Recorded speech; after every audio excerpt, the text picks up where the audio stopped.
So let's talk about EVO Japan, because the second annual EVO Japan tournament is underway with thousands of competitors descending upon Fukuoka, Japan. Street Fighter V, Tekken 7, Guilty Gear, some number, and BlazBlue, another number, have the main billing for the weekend, so we're expecting some pretty exciting action.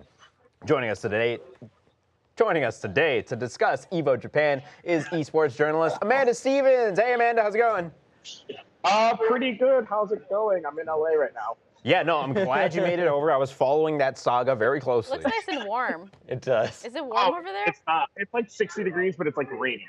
Oh, gross. I mean, that's still nicer than here. So whatever. Here, yeah. There you go. All right, so we got to start with the core values of EVO, right? Tell us about the DOA stream, why EVO decided to take it down, and the reaction shortly afterwards. All right. So, like, the funny thing is, it's like, the core values, EVO's trying to be like a family-friendly thing, and it can be.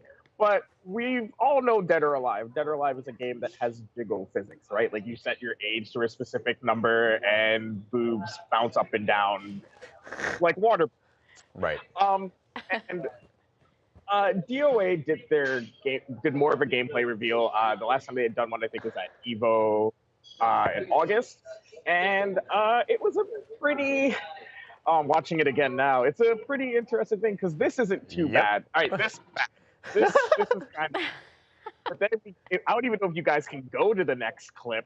The other clip is that there are two booth babes on the stage. Yeah, I don't know about that one. Yeah, and that's the one that got it pulled, was because they were being a little risque on stage, and yeah. Okay, getting the risque stuff out of the way, is there a game that you think might be getting a little bit overlooked at EVO this year? I think Soul Calibur. I think one of the things that people forget for Soul Calibur, and this was something that was explained to me when I was trying to get information for guesting, because I wasn't really prepared too much for EVO Japan, is that this is the first LAN event for the Japanese scene. They've been playing a lot of online events. So this is the first time that the Japanese scene is really getting to face with some of the Western players in a LAN setting.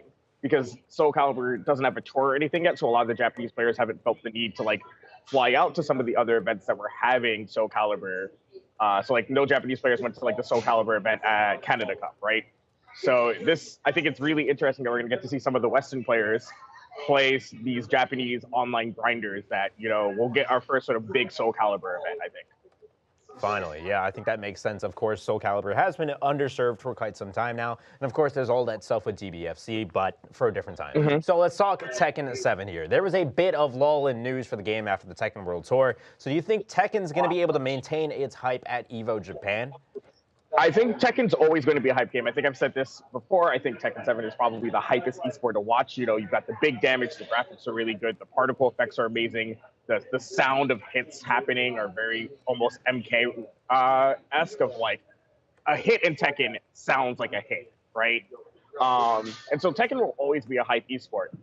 Unfortunately, this is before the new Tekken World Tour starts, similar to the same thing that this is in a Capcom Pro Tour event. So the main thing that I'm really concerned about is sort of the poverty level that Tekken is for such a big, well-known game, right? You're looking at a game that first place got $10,000 at the Tekken World Tour Finals. That's the same amount that I think something like fifth got, like something like third got at Capcom. And then you're looking at like the top 8 getting like close to like $250, and that's like the participation money you get at the Capcom Cup, right? So that's why you have a lot of these players like Q-Dans, who won, saying, I don't think I can be a pro gamer anymore. And you have a lot of the Korean players saying, we might have to do something else because we're not making money. We're not sustainable. We're not even sustainable to our orgs. That's why you saw orgs Echo Fox letting go of JDCR and Saint, is because they're not pulling as great as they are compared to their like Street Fighter player to someone like Sonic Fox. They're just not pulling in any money. Right. Well, speaking of Street Fighter V is going to be the game to close out EVO Japan. So give us some predictions here. Who do you think will be the EVO champion? So, I mean, the safe money, right, is I think Takedo. I think it's really hard to bet against Takedo, even though, he didn't really perform that well at Capcom Cup. He still made it to the finals of EVO. He still won pretty much the vast majority of all the events last year. And he's like, you just can't count that guy out, right?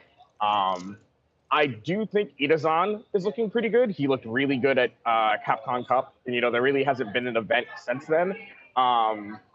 It's really hard to tell because you don't have a lot of the Western players that we're all familiar with. So, like, I think Punk, Ricky Ortiz, and I'm almost certain that's it for American players that are at EVO Japan. So, like, it's definitely a very Japanese slanted event. Yeah. Because it's not part of the Capcom Pro Tour. So this cuts a lot of people from traveling out to it because there's not as much prestige to it, and there's no point. Your final round is a couple of weeks away, right? So people are like, can I do both EVO Japan and final round? Right. So I think if you're just looking at the Japanese competitors and some of the Koreans, I think you're looking at like maybe Itazan, Nemo, John Takuchi, and Takedo, I think are like my top 4 picks. From what I've been hearing, John Takuchi's been killing it in the local scene, even though he looks pretty shaky at some of the Capcom stops. But when he's only playing against Japanese players, he seems to be doing very well. And this is an event where he's only playing against Japanese players. So could be a breakout moment from here for him here. Wow, I really can't talk today, dude. So, all right, last question. Everyone has been asking for any kind of information for the new season of Street Fighter V. Do you think their prayers are going to be answered here? I really don't think so. I think that Capcom is going to wait until final round because it's the kickoff of the Capcom Pro Tour. There's some rumors going around that Street Fighter is going to go free to play, and then it'll adopt sort of like the MOBA model, like the esports model of like, we'll just keep patching the game into a new, and then like Street Fighter V will be like sort of, not the last Street Fighter, but the last numbered Street Fighter maybe, and then the game will just progress through patches. Some people think that the reason they haven't announced Season 5 is that, at some point they're going to announce Street Fighter 6. You've got all these people that have been hating on Street Fighter 5 since it came out, and they're just praying for a moment that there's just a new iteration of the game. I just don't see them releasing any information at EVO Japan because EVO Japan doesn't have the prestige of EVO, right? It's a new tournament. There's been a lot of hiccups with it. So I don't know if they would do such a big reveal at such a small event. That especially really, with no Western audience, right?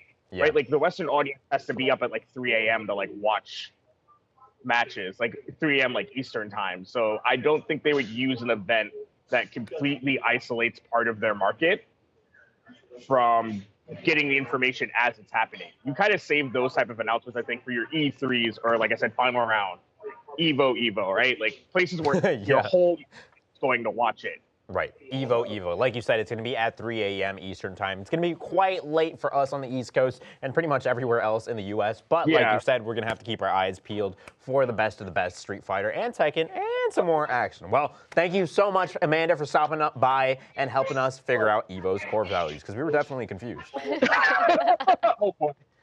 Thank you. Well, hope your coverage goes well. Thanks. Bye, Amanda. Yeah.